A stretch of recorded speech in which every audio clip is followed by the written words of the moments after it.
அவர் பார்த்தா ஆசீர்வாதம், ஜெபிச்சா விடுதலை, நடந்தா நித்திய ஜீவன், உக்காந்தா உன்னத அனுபவம். அவரை ஊழியக்காரர் அடைய அந்த ஆண்டவரே கொடுத்து வச்சிருக்கணும்.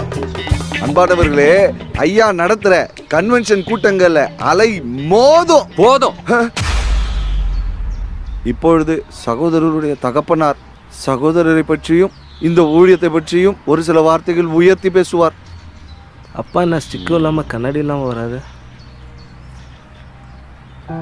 ஆண்டவரும் இரட்சகருமாகிய என்னுடைய இயேசு கிறிஸ்துவின் நாமத்தில் அன்பின் வாழ்த்துக்களை தெரிவித்துக் கொள்கிறேன்.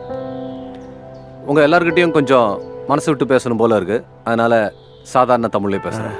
பேசுங்கப்பா, பேசுங்க. 25 வருஷமா ஊழியம் பண்ற, வளரவே மாட்டியாடா? இன்னும் உன்னை பத்தியே பேசிக்கிட்டு இருக்க? என்னப்பா? நான் பிரசங்கம் பண்ண, நான் பாட்டு பாடின, நான் ஜெபம் பண்ண, என்னோட சாதனை, என்னோட ஊழியம், என்னோட விசுவாசம், இதுல என்னோட விசுவாசி வேற. யாரா நீ? You are just a messenger, not the message.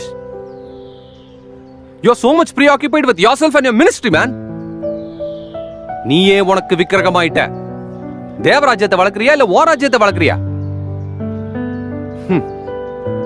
இவன் இப்படி ஆனதுக்கு நீங்களும் ஒரு காரணம். ஊழியக்காரனை கன பண்ணுங்க வேண்டான்னு சொல்ல, அதுக்காக இப்படியா? பாஸ்டரையோ ஊழியக்காரனையோ மையப்படுத்தி உங்க விசுவாச வளர்ச்சி இருக்க கூடாது. ஆண்டவரையும் அவருடைய வசனத்தையும் மையப்படுத்தி தான் வளரணும். எங்க அந்த அசிஸ்டன்ட் பாஸ்டர்? நீ ஆண்டவரை நம்பி ஊழியத்துக்கு வந்தியா இல்ல பாஸ்டரை நம்பி ஊழியத்துக்கு வந்தியா? ஜால்ரா அடிக்கிறத விட்டுட்டு ஜீசஸ பாரு.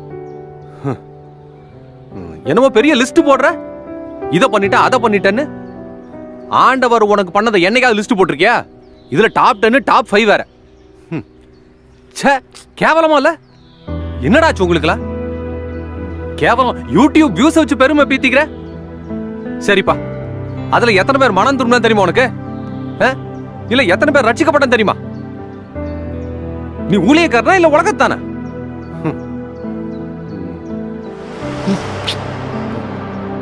ஏய் ஏய், மனம் திரும்புவது ஒண்ணும் புதுசு இல்லையா உனக்கு? அப்பா, அண்ணன் தானப்பா? ஏய், அட்வைஸ்ல மனம் திருந்தாதவன் அவமானத்துல மனம் திரும்புவான் பார்.